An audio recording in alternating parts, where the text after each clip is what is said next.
Hey y'all, it's Trish with Arch Legacy Firm. Thanks for joining me for Whiskey and Wills. Happy Wednesday, everybody. So today I am drinking Rabbit Hole Kentucky Straight Bourbon Whiskey. It is 95 proof. Overall, I definitely prefer this to last week's Bullet Tenure. It has a lot more flavor, but it's still very smooth. It's a little bit sweeter. It smells very sweet when you smell it, and a lot of aroma, so it kind of hits you as you bring it up. But definitely just a much fuller palette of flavors when it hits your tongue.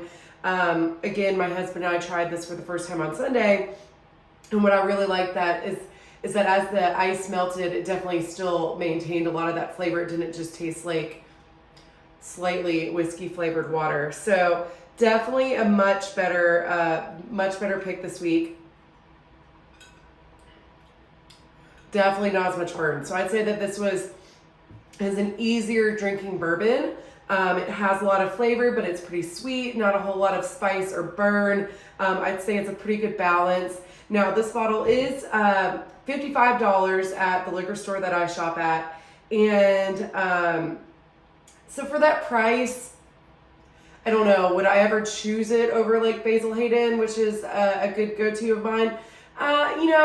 Probably not, but that might be because I'm a little bit biased for Basil Hayden, but I would absolutely drink it at a restaurant or anything like that. And I definitely think it's a good bang for your buck. I'd say I think 55 is a little bit high for it, but overall, I can see why this is a fan favorite. So really no complaints, and I'd give it about a 7 or 8 out of 10. So cheers. That's my very amateurish critique of the Rabbit Hole Bourbon. But on that note, we'll go to what I am actually trained in, and that is estate planning. So I own Arch Legacy Firm. I'm an estate planning attorney, and one of the biggest things that I get asked is, hey, I need a living will.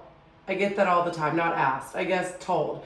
I need a living will. So yes, you do need a living will, but I think there's a little bit of a misconception about what a living will is versus what a last will and testament is. So what we commonly refer to as a will is a last will and testament.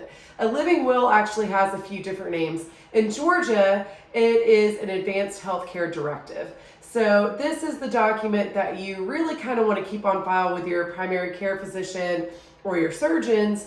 And basically it is a DNR if you have a terminal illness where you somehow they have determined that you have 3 days left to live. Don't ask me.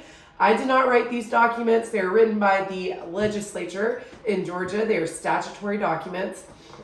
And so it can apply if you have a terminal illness with 3 days left to live, or if you are in a permanent vegetative state with no brain function. So basically 2 states where it is very, very, very end of life, you have 0 chance of recovery. That is when your advanced healthcare directive applies. And that is what is known as a living will. So if your doctor asks if you have a living will, that is what they are referring to. They are referring to that advanced healthcare directive. That is basically a DNR or a, hey, unpull the plug.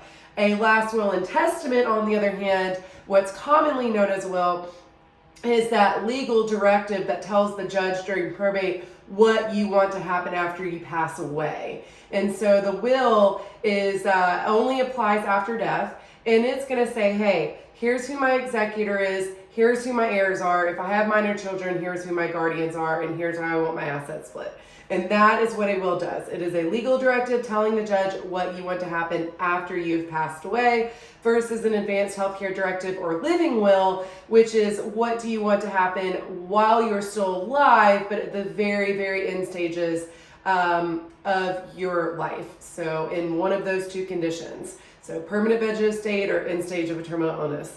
So I hope that's helpful, and I hope you all have a wonderful rest of your week. We're having a massive heat wave down here in Georgia, and if you walk outside, it will absolutely feel like you're in a steam room.